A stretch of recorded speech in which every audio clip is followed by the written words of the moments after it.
Welcome back to another episode of the Lana Hustle. I'm your host, Lana, and we have our co-host, Ignacio. And today's going to be a very straight to the point episode. I actually got these questions from one of our listeners just because she was like, can you please speak about this? I'm struggling with this and I don't know how to deal with it. And I feel like a lot of people struggle with it. So let's get into it. By the way, if you haven't subscribed, please go ahead and subscribe if you're listening on YouTube, and download this podcast if you're on Spotify or Apple. I love you all. Thank you for your support, and let's get into it. So first question, can you recall the first time you noticed someone copying your content or style on social media? How did it make you feel? I don't I do see a lot of that already on social media. And at first, it was so annoying when it's like word for word. Then, if it's word for word and they're literally copying my branding and copying my, let's say, course outline, then that's plagiarizing. Then I call them out and I'm like, hey, you need to take this down. This is not okay. And if you don't take this down, then I'm going to pursue legal action. But as far as style on social media, I mean, at the end of the day, I do have a platform. So it's in the beginning, it was a little bit annoying. And then I have to remember but it's a compliment, Alana. Take it as a compliment because they're looking up to you. And again, I always say this, if you want to learn how to stand out, take what you like from somebody, but make it into your own. That's the most important part. But yeah, I mean, there's people that literally copy our branding, and I'm at a point where I'm just okay, it's fine. It's cool. But my team, on the other hand, they get very annoyed, very, very annoyed. Just because it's we take the time to literally map out the vibe of whatever we're launching. And it kind of gets stolen, but you know what? It's okay. I'm over it. I just take it as a compliment and remind myself that everybody's different.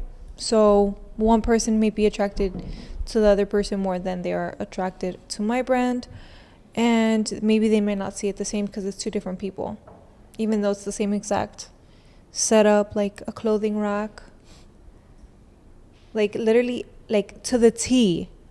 It's insane, but it's okay. I don't know, I just really don't do anything about it. Okay, cool, whatever, and I continue on. I'm not gonna spend a whole 20-30 minutes dwelling on the situation. So, but anyways, just take it as a compliment. I think that it is flattering when people copy you on social media. At least that's what I always told you, to see it like that. I think that when people copy your work now and you talk about your ebooks or your courses, and this is just a general message when it comes to copying in any aspect, is one thing, as I said, is to copy the brand. It's flattering.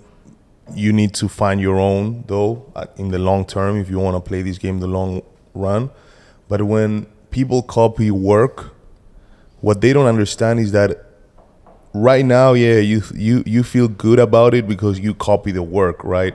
But because you copy the work and you didn't put the effort to create it, you don't know how to solve the problems that might come with that work. Meaning that, let's say you created an ebook and people now are having challenges performing the skills that you're teaching on that ebook. They can come to you and ask you, and because you created it, you can give them the answers. But if I just copy the ebook and I just put it out and I sell it to my audience, when they come to me to ask me, hey, I'm having a hard time coming up with this design that you put in the ebook, I will not know the answer. I have to go back to you to copy you again to figure out what answer should I give them. And I think that that's the problem that people that copy don't understand and don't see. Is the problem with copying for me, aside that it's illegal when you copy work, but the issue with copying is not so much the immediate result, is the back end. Like you don't have the tools to solve that because you didn't create it. It's not yours. So you don't know like how it was created, how to answer those questions. So I think that whoever is listening this, and if they are doing this, I hope that you guys change that and stop doing it, because in the long term you're going to be hurting your own brand. Yeah, and you'll always be mixed into somebody else's identity versus yours. And when you continue to do that and build that habit, it's going to translate in any other aspects of your life. And because you're so invested on somebody else's energy and replicating that, it's like when you go to, I don't know, the gym, you can't really replicate that at that point. You just have to put in the work. Yeah. So sorry about that. So the most rewarding part about being an influencer, right? I mean, take it how you want it, babe. Like we can go on that realm of like influencer, but for me, an influencer can be like somebody that has influence over people. And that in my eyes is, yes, I am a businesswoman, I am a mom, and I share my journey. I use the word leader. Leader, because somebody's triggered by the word influencer. No, I'm not triggered. I genuinely like. Let me tell you, taking content is a very hard work. Words have power, and as I said, like, I don't want you to call yourself an influencer. It's lame. Well, okay, fine. Sorry. It's lame.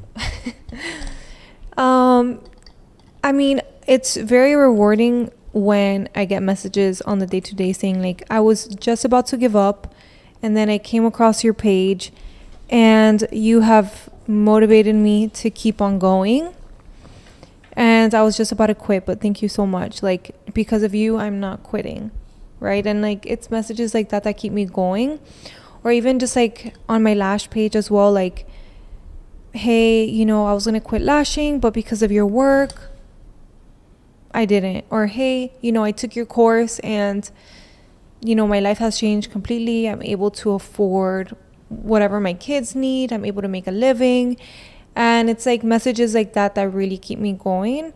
And I feel like the reason I am at where I'm at is because I'm always solving people's problems. I'm always like, you know, putting out intentional content. It's not like just content to look cute, and maybe here and there, like I'll put up a post of outfits because you girls asked me like, hey, we need some outfit inspo as well. Like, we love your lash page, but we need some outfit inspo because I want to dress better. I want to feel better about myself. So then from time to time I'll do that.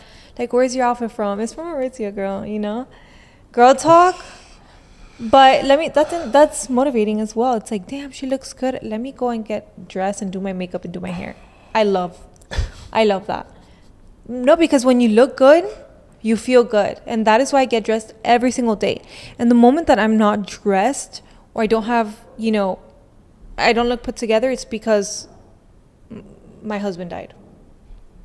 Shit, she killed me. Oh, you will be happy, baby. No, I won't. Stop. Don't say that. Your words create your reality. So just, I'm not even being dramatic. Like, when you look good, you feel good. But yeah, anyways, it's literally like those messages from you girls that keep me going, or like, hey, I love listening to your podcast. I'm like, oh my God, really? Thank you. I feel like nobody listens. That's because of me, babe. Everybody loves you too, babe. Oh my God, you're amazing. I know. They come on here just to see you. I know. You're a goddess. You're God. No, I'm not God. God is up there. Oh, okay. Anyways, so that is what has really like kept me going as far as like creating content for you girls, solving problems, whether that's getting a better mindset, being a better mom, perfecting your craft, emphasizing the fact that you can be all of those things if you just put your mind to it and you put in the work and you show up every single day. And you stop consuming content from influencers. Yeah, sure. That. It's true. Yeah. Okay. You want to keep going on this topic because I have a lot to say. No, do you go speak? No, I mean. But we already heard you, so we don't need No, rants. but just like no name. What? We don't need to hear you I think rant. that I think people we get your point. You don't like influencers. I think that people like rants. Go ahead. I do. No, I was just going to say that be mindful who you actually follow. Like, sometimes you follow people. I mean, I'm not the biggest social media guy. I probably don't know shit about social media, but what I do know is like people spend time listening to people that they haven't done shit. Just because they look successful on a screen, like, do your due diligence. Like, it's so important who you listen to. It's so important who you relate to. Like, you need to pay attention as to what the fuck they're doing. Like, even influencers that have a lot of money, okay? When I get in front of somebody that money-wise is successful, I try to see how the fuck they make their money. If they make their money by promoting other people's shit or promoting just courses without them actually having done the work, just because they have money or they live a life that you would like to live, they're not worth the time of you listening to them. And I think that it just pissed me off, especially now, because we're going into a very tough economy in the world with all the war that is going on and all this shit. And across the street, we have people literally building a building, and they're working there since 6 a.m. And I think that those people are not getting the recognition that they should. And people that are lame, that are sitting on their fucking sofa, putting shitty content about, like, not to bash the girls that like to see outfits and stuff like that, but putting content out of like outfits because brands are giving them outfits to look cute and all this shit. Is like, as a society, we confuse where to put the recognition. And I think that if people would listen more to people that actually do the work and they are actually providing real value, like you just said, like the examples that you just said, I think that the world would be a lot better and people would be way less stupid. I just think that consuming this content that I'm bashing is fucking stupid, and I hope that somebody agrees with me. But that's just my opinion. Let's go to the next one, unless you have to say something. No, I don't. Do you set boundaries or take breaks to recharge when things get overwhelming? How do you decide when it's time for a break? Well, my weekends definitely are for my family. For my family, and God, we go to church. We sleep in until 7:30 until our kids wake us up. What else do we do? Go out to eat, spend time in the backyard, go to the park. Just spending time in my home is my recharge. I absolutely love being home, and I rather would be home than traveling. Like, I'm just such a homebody. That's how I recharge. And when things get overwhelming, I mean, I just put things into perspective. Like, what is overwhelming, right? Overwhelming is not being able to provide. Being overwhelmed for me is laying on a hospital bed and getting told that you have 3 months to live. Like, for me, those situations are overwhelming, right? I think, again, we tend to dwell on situations that don't need that time and energy. And if you just put things into perspective, you'll realize it's very hard to get overwhelmed. Even as a mom, even as a business owner, even as a wife, I do have a lot of things going on my day to day, but I don't think it's overwhelming because I just choose for it to not be overwhelming. And you have the power to decide what's overwhelming and what's not, what's hard, what's easy. Like, I feel like that's all an illusion and all a perspective.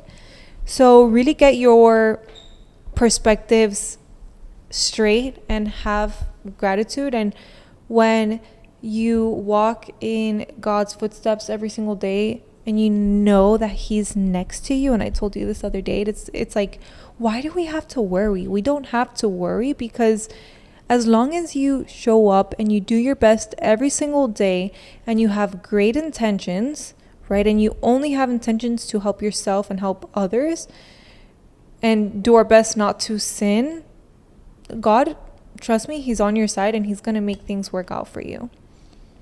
Yeah. I think that being overwhelmed, I think that we all go through it. Like, no matter where you're at in life, everybody gets overwhelmed from time to time. But the biggest thing for me is being knowing that God is with me, and that he will, like, nothing that you're going through in life is You can't handle. Nothing that nothing that you're going on in life for you is by coincidence, and all has to do with decisions that you made. And the reason you make those decisions is because, good and bad, you had to learn something, and God rewards when you acknowledge that, and that you can actually see through those moments and keep pushing forward. Yeah. And things in the end will always get better. But the truth is that overwhelming is what it's happening right now in Israel and Palestine and all those things. That's overwhelming. Overwhelming to me is like not knowing if we're going to go to have a World War III or not. Like those things are overwhelming, that kind of are out of our control, and all you can do is just, which is a lot, but just pray to God to put some wisdom in the people that are leading the countries, so they can come into terms and also understand that what you have in your life, hard or easy, is just because God wanted that way for a bigger purpose. So. Yeah.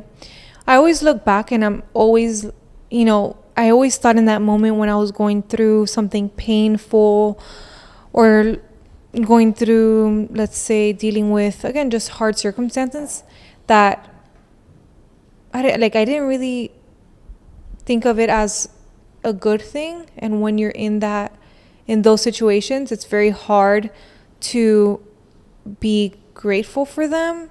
Be positive about them. But when you, again, have faith, being in that pain and accepting that pain is going to be so much quicker for you to get out of, when you know that that pain is for a reason, right? So whether you're going through a breakup, whether you're just dealing with some personal issues that you'd like to change about yourself, be in them, accept them, and just ask God for change, right? Ask God for change and show him that you do want to be a better person, right? So sometimes that means letting go of certain people or letting go of certain addictions, and ask him, like, hey, can you please help me? Can you please give me the strength to keep on moving? I remember those times when, for example, I had just broken up with Olivia's dad. I had just gotten, again, I was fucked over by another guy that I was talking to, and then just a lot of things within 24 hours. And my mom looks at me, she's like, how are you so calm? I'm like, I looked up at God in the sky, and I'm like, God, like, please, I'm asking for change. And he told me, he was like, Alana, you cannot keep going after the same thing and expecting different results. If you want change, then you have to go for change. And then right? he sent me. Yes. And then 2 weeks later, we met. 2 weeks later? Yeah, 2 weeks later. So I remember that so clearly. I remember when he might punish me then. I remember when we were going through like a tough time in our relationship. And I remember going outside and just like crying and asking God, like, please, like, change this part of me. I don't want to be like this. And then here I am. I don't have very intrusive thoughts anymore. I don't. I'm pretty freaking amazing, by the way. So with that being said, have faith and trust in God. And just know that in the hard situations, those are happening for a reason, whether you see it or you don't. Because that is molding you to become the best version and to give you that strength that not only you need, but others need from you. So I'm going to end that right here. I love you all. Please don't forget to subscribe and download this podcast and just comment down below on what you guys want to see next. Again, I'm here to serve you, and I created this platform to really influence you guys. So I love you all. I'm not an influencer, by the way. Don't worry, we know that. I love you guys, and I'll see you next Tuesday.